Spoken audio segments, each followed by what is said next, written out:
नमस्कार बच्चों, मैं शशिकांत जांगड़ आपका स्वागत करता हूं हमारे YouTube channel economics education of Shashikant sir के चैनल में। आज हम पढ़ेंगे कक्षा 12वीं की समष्टि अर्थशास्त्र की पुस्तक के पाठ नंबर 3 मुद्रा और बैंकिंग के बारे में जानेंगे।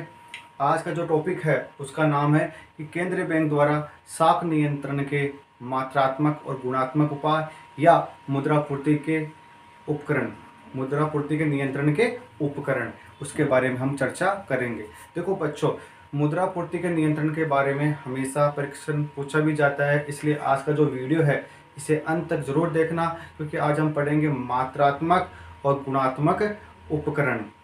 ठीक है, तो हम सबसे पहले आज हमारा हेडिंग डालते हैं मुद्रापूर्ति के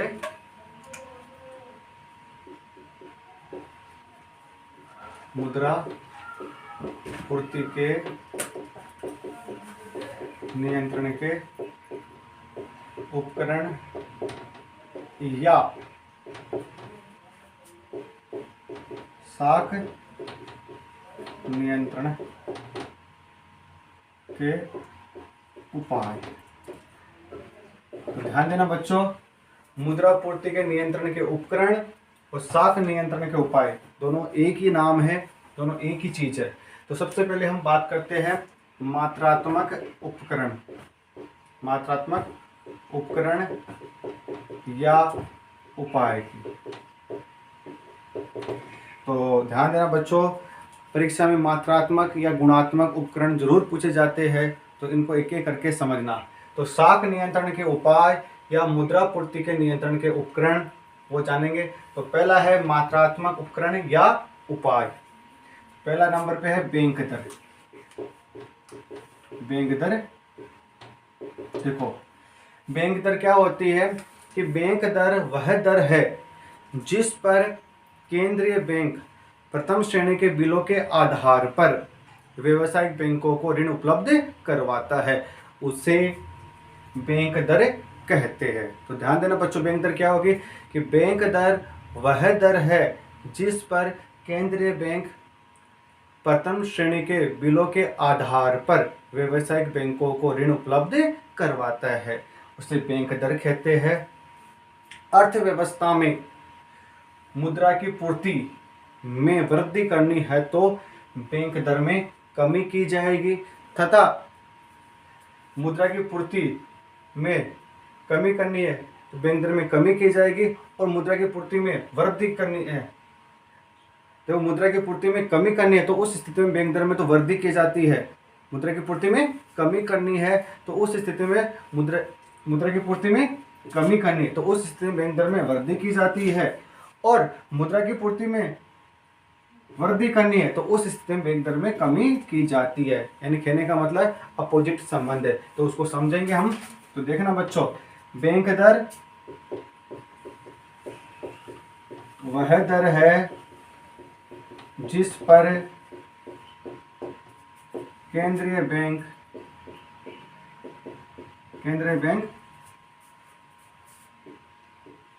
प्रथम श्रेणी के बिलों के आधार पर व्यावसायिक बैंकों को ऋण प्रदान करता है। तो बैंक दर क्या होगी? बैंक दर वह दर है जिस पर केंद्रीय बैंक, ध्यान देना बच्चों, जिस पर केंद्रीय बैंक प्रथम श्रेणी के बिलों के आधार पर व्यवसायिक बैंकों को ऋण प्रदान करता है या ऋण उपलब्ध करवाता है। तो ये क्या होगी? बैंक दर होगी। अर्थव्यवस्था में ध्यान देना बच्चों, अर्थव्यवस्था में मेन बात कि किस प्रकार नियंत्रण करेगा। ठीक है, तो पहला उपकरण क्या हो गया? बैंक दर। तो अर्थव्यवस्था में मुद्रा की पूर्ति में वृद्धि करनी हो तो उस स्थिति में बैंक दर में कमी की जाएगी। तो ध्यान देना, अगर मुद्रा की पूर्ति में वृद्धि करनी है, मुद्रा की पूर्ति में वृद्धि करनी है, तो उस स्थिति में बैंक दर में कमी की जाएगी, तथा मुद्रा की पूर्ति में कमी करनी हो तो उस स्थिति में बैंक दर में वृद्धि की जाएगी। तो बच्चों, आपको पहला उपकरण समझ में आ गया होगा, मात्रात्मक उपकरण या उपाय। मुद्रा की पूर्ति के नियंत्रण के उपकरण या साख नियंत्रण के उपाय, दोनों एक ही चीज है। तो पहली है बैंक दर। तो बैंक दर वह दर है जिस पर केंद्रीय बैंक प्रथम श्रेणी के बिलों के आधार पर व्यावसायिक बैंकों को ऋण उपलब्ध करवाता है। अगर अर्थव्यवस्था में मुद्रा की पूर्ति में वृद्धि करनी है, ध्यान देना बच्चों, मुद्रा की पूर्ति में वृद्धि करनी है, तो उस स्थिति में बैंक दर में कमी की जाएगी। और मुद्रा की पूर्ति में कमी करनी है, तो उस स्थिति में बैंक दर में वृद्धि की जाएगी। तो इस प्रकार आपको बैंक दर वाला जो उपकरण है वो समझ में आ गया होगा। अब हम बात करते हैं दूसरे उपकरण की।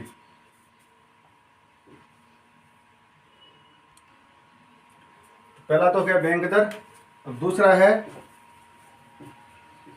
खुले बाजार की क्रियाएं। देखो बच्चों, खुले बाजार की क्रियाएं क्या है कि केंद्रीय बैंक द्वारा सरकारी प्रतिभूतियों का क्रय विक्रय करना खुले बाजार की क्रियाएं कहलाता है। यानी केंद्रीय बैंक होता है जो सरकारी प्रतिभूतियां होती है उनका जो क्रय विक्रय करता है, यानी खरीदना और बेचना, तो वो क्या कहलाती है, खुले बाजार की क्रियाएं कहलाती है। तो खुले बाजार की क्रिया क्या होती है समझ में आ गया। कभी कभी एक नंबर का प्रश्न भी पूछा जाता है कि खुले बाजार की कार्रवाई या खुले बाजार की क्रियाएं क्या है। तो आप बता सकते हो कि केंद्रीय बैंक द्वारा सरकारी प्रतिभूतियों का क्रय विक्रय करना ही खुले बाजार की क्रियाएं कहलाता है। केंद्रीय बैंक द्वारा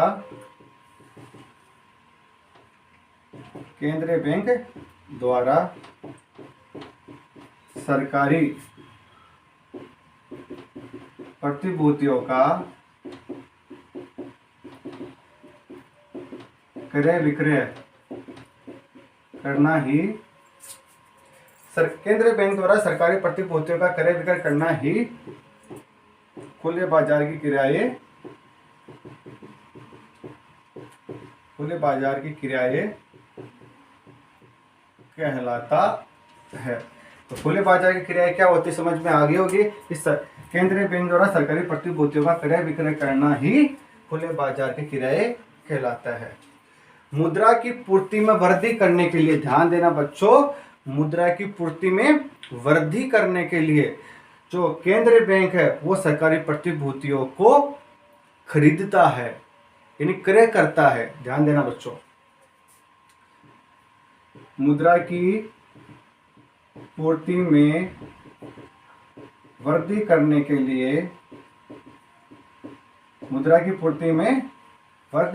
लिए केंद्रीय बैंक सरकारी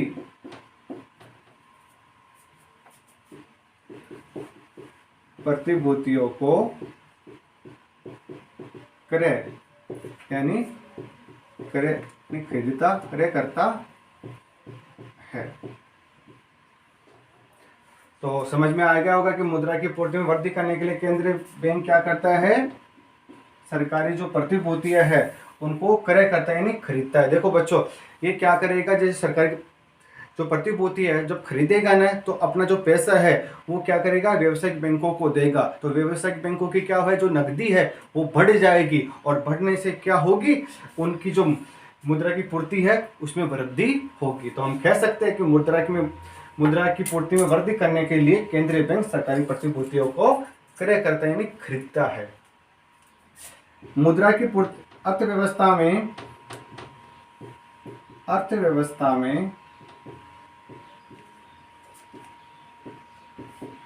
मुद्रा की पूर्ति में कमी करने के लिए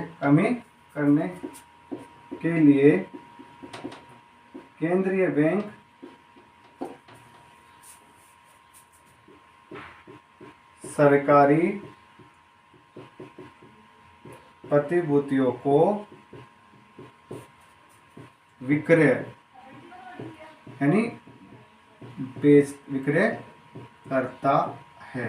तो ध्यान देना, जब अर्थव्यवस्था में मुद्रा की पूर्ति में क्या करनी है, कमी करनी है, तो उस स्थिति में क्या होता है, जो केंद्रीय बैंक होता है वो सरकारी जो प्रतिभूति है उनको बेचता है, यानी उनको बेचेगा यानी विक्रय करेगा। जब वो केंद्रीय बैंक व्यापारिक बैंकों को बेचेगा तो व्यापारिक बैंक उससे खरीदेंगे, तो वो उसको क्या करेंगे, नकदी देंगे, जिससे क्या जो व्यापारिक बैंकों की जो नकदी है, मुद्रा की पूर्ति है, उसमें क्या हो जाएगी, कमी हो जाएगी। तो मेरे हिसाब से बच्चों आपको खुले बाजार की क्रियाएं तो अच्छी से समझ में आ गई और बैंक दर भी अच्छी से समझ में आ गई है। ठीक है, तो जो मात्रात्मक उपकरण है वो तो समझ में आ गए। अब इसके दो और है, एक तो है CRR और एक है SLR। अभी हम मात्रात्मक उपकरण ही पढ़ रहे हैं। ठीक है, तो दो तो हो गए, बैंक दर और खुले बाजार की रहे, दो और है, नगद आरक्षित अनुपात और वैधानिक तरलता अनुपात।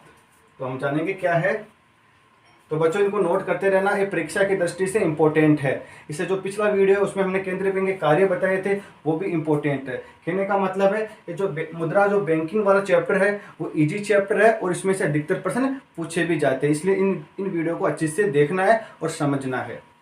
तो बैंक दर और खुले बाजार की राय आप उतार लेना। अब हम बात करते हैं तीसरे उपकरण या उपाय की, जिसका नाम है नगद आरक्षित अनुपात। देखो हम बच्चों केंद्रीय बैंक दर क्या होती है उसकी डेफिनेशन भी लिखाते जा रहे हैं और साथ साथ में आपको ये भी बताते हैं कि केंद्रीय बैंक किस प्रकार साख का नियंत्रण करेगा, नहीं मुद्रा की पूर्ति में नियंत्रण करेगा। तीसरी है नगद आरक्षित अनुपात यानी CRR, कैश रिजर्व रेशियो। तो नगद आरक्षित अनुपात क्या होता है, ध्यान देना बच्चों। नगद आरक्षित अनुपात वह अनुपात होता है जो व्यापारिक बैंक अपने कुल जमाओं का एक निश्चित अनुपात केंद्रीय बैंक के पास जमा करते हैं, वो क्या कहलाता है, नगद आरक्षित अनुपात कहलाता है। तो समझ में आ गया होगा आपके कि नगद आरक्षित अनुपात क्या होता है, कि व्यापारिक बैंक अपनी कुल जमाओं का एक निश्चित अनुपात केंद्रीय बैंक के पास जमा करते हैं, तो वह नगद आरक्षित अनुपात कहलाता है। यानी जितने भी जमाएं आएगी व्यापारिक बैंक, उसमें एक कुछ हिस्सा या कुछ अनुपात वो केंद्रीय बैंक के पास जमा करवाना पड़ता है, तो वो क्या कहलाता है, नगद आरक्षित अनुपात कहलाता है। व्यापारिक बैंक बोल दो, व्यावसायिक बैंक बोल दो, दोनों एक ही है। व्यापारिक बैंक अपने कुल जमाओं का एक निश्चित अनुपात, व्यापारिक बैंक अपने कुल जमाओं का एक निश्चित अनुपात केंद्रीय बैंक के पास जमा कराते हैं, केंद्रीय बैंक पर जमा करते हैं,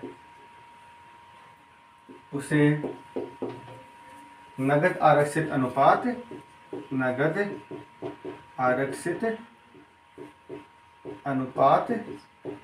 कहते हैं। तो आपको बच्चों समझ में आ गया होगा CRR क्या है, कि व्यापारिक बैंक अपने कुल जमाओं का एक निश्चित अनुपात केंद्रीय बैंक के पास जमा करते हैं, तो उसे नगद आरक्षित अनुपात यानी CRR कहते हैं। अब हम बात करेंगे कि किस प्रकार केंद्रीय बैंक मुद्रा की पूर्ति में नियंत्रण करना है, यानी मुद्रा की पूर्ति में वृद्धि करनी है तो उस स्थिति में क्या करता है, और कमी करनी है तो उस स्थिति में क्या करता है। तो ध्यान देना बच्चों, जब अर्थव्यवस्था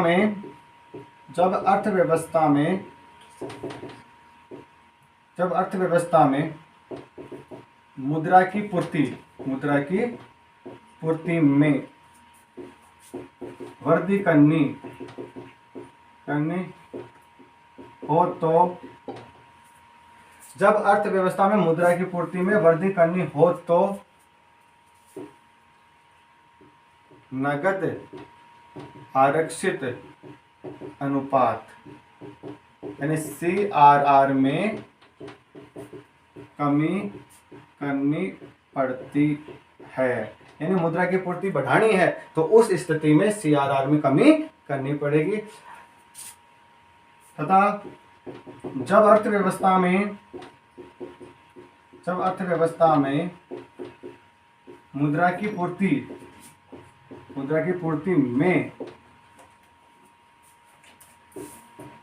कमी करनी हो तो नगद आरक्षित अनुपात यानी CRR में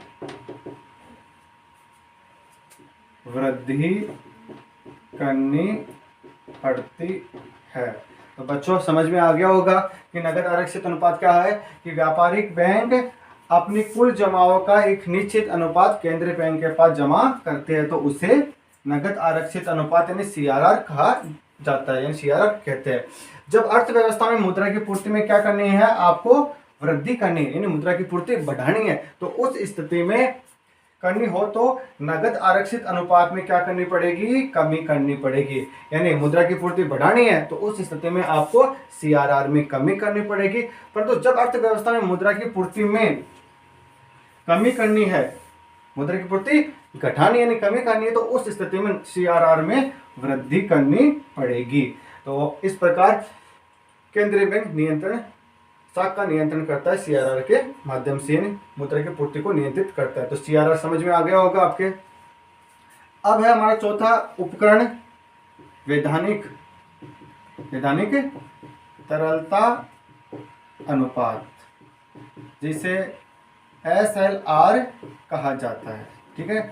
अब एक क्या होता है कि व्यापारिक बैंक अपने कुल जमाओं का एक निश्चित अनुपात अपनी तरल संपत्ति के रूप में स्वयं अपने पास रखता है। देखो CRR में तो क्या करता था, केंद्रीय बैंक के पास जमा करवाता था। अब क्या करेगा SLR में कि स्वयं अपने पास रखेगा कुछ अनुपात। ठीक है। तो वो क्या होता है, वैधानिक तरलता अनुपात कहलाता है। अगर मुद्रा की पूर्ति बढ़ानी है तो SLR में कमी करनी पड़ेगी और मुद्रा की पूर्ति में कमी करनी है तो SLR में वृद्धि करनी पड़ेगी। तो इस प्रकार SLR भी समझ में आ गया होगा। मैं लिख के और बता देता हूं। व्यावसायिक बैंक अपनी कुल जमाओं का एक निश्चित व्यावसायिक बैंक अपनी कुल जमाओं का एक निश्चित अनुपात स्वयं अपने पास तरल संपत्ति के रूप में रखते हैं। लिक्विडिटी तरल संपत्ति के रूप में रखते हैं तो उसे वैधानिक तरलता अनुपात यानी SLR कहते हैं। तो बच्चों SLR क्या होता है समझ में आ गया होगा कि व्यावसायिक बैंक अपने कुल जमाओं का एक निश्चित अनुपात स्वयं अपने पास यानी बैंक क्या करेंगे, स्वयं अपने पास तरल संपत्ति के रूप में रखते हैं तो उसे वैधानिक तरलता अनुपात कहते हैं। अगर अर्थव्यवस्था में, ध्यान देना बच्चों, जब अर्थव्यवस्था में मुद्रा की पूर्ति में वृद्धि करनी है, ध्यान देना बच्चों, मुद्रा की पूर्ति में क्या करनी है, वृद्धि करनी हो तो वैधानिक तरलता अनुपात यानी SLR में कमी करनी होगी। तो आपको क्या करना है, अगर मुद्रा की पूर्ति में वृद्धि करनी है तो उस स्थिति में SLR में कमी करनी होगी। जब अर्थव्यवस्था में मुद्रा की पूर्ति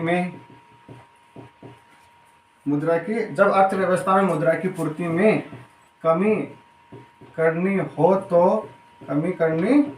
हो तो वैधानिक तरलता अनुपात में SLR में वृद्धि करनी होगी। तो बच्चों आपको वैधानिक तरलता अनुपात समझ में आ गया होगा कि वैधानिक तरलता अनुपात क्या है कि व्यावसायिक बैंक अपने कुल जमाओं का एक निश्चित अनुपात स्वयं अपने पास रखते हैं तो उसे वैधानिक तरलता अनुपात कहते हैं। यदि अर्थव्यवस्था में मुद्रा की पूर्ति में वृद्धि करनी है, मुद्रा की पूर्ति में वृद्धि करनी है तो उस स्थिति में SLR में कमी करनी पड़ेगी, और मुद्रा की पूर्ति में कमी करनी है तो उस स्थिति में SLR में वृद्धि करनी पड़ेगी। तो मेरे हिसाब से बच्चों जो ये मात्रात्मक उपकरण है या उपाय है जो चार मैंने बताए हैं, बैंक दर, खुले बाजार की क्रियाएं, नगद आरक्षित अनुपात यानी CRR और वैधानिक तरलता अनुपात यानी SLR, ये चारों के चारों बच्चों आपके अच्छी से समझ में आए होंगे और मैं आशा भी करता हूं कि आपके अच्छी से समझ में आए हैं। अब हम बात करेंगे, मात्रात्मक उपाय हो गए, अब हम बात करते हैं गुणात्मक उपायों की। अब हम बात करते हैं गुणात्मक उपकरण या उपाय। देखो मात्रात्मक उपकरण के बारे में हमने पढ़ लिया, मात्रात्मक उपकरण वेरी इंपॉर्टेंट है, ध्यान रखना बच्चों, ठीक है ना।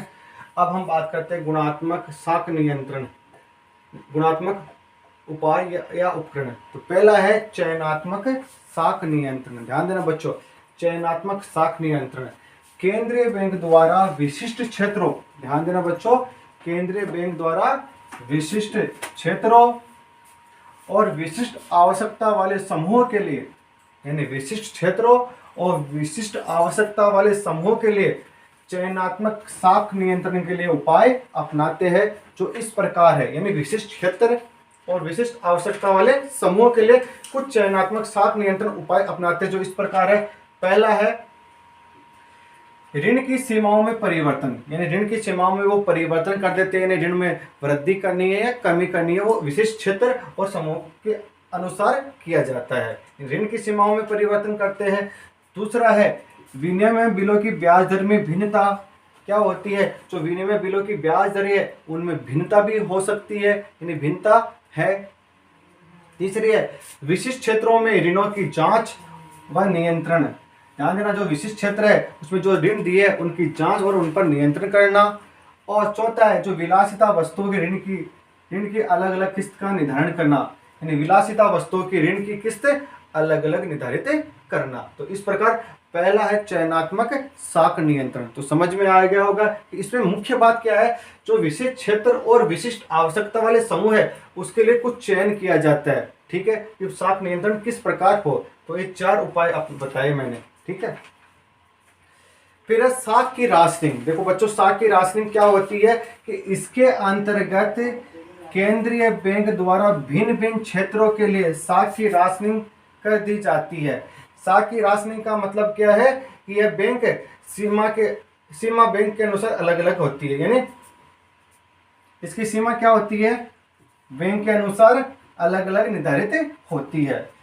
तो साख की राशनिंग का मतलब क्या है कि भिन्न भिन्न क्षेत्रों के लिए साख की राशनिंग कर दी जाती है, भिन्न भिन्न क्षेत्रों के लिए साख की जो सीमा है वो निर्धारित कर दी जाती है। दूसरा उपाय भी समझ में आ गया होगा। तीसरा उपाय है नैतिक दबाव।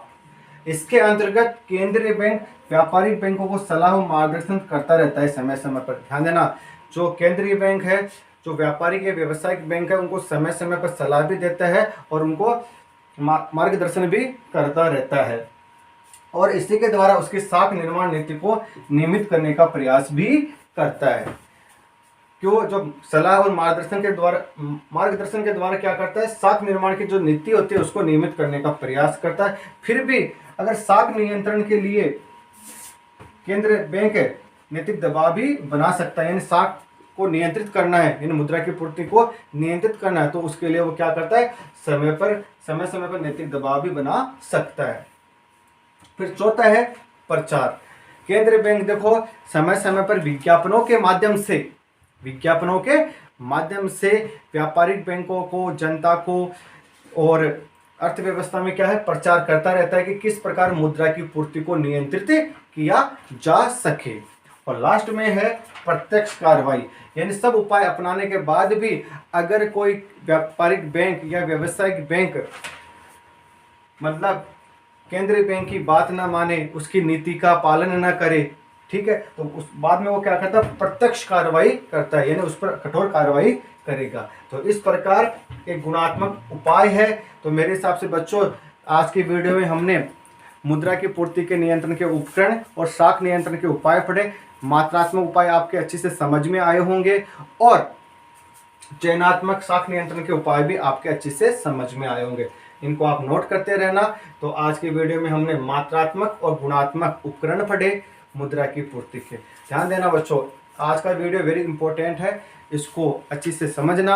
अगर फिर भी कुछ टॉपिक या कुछ पॉइंट समझ में ना आए तो आप कमेंट बॉक्स में जाके पूछ सकते हो, ठीक है।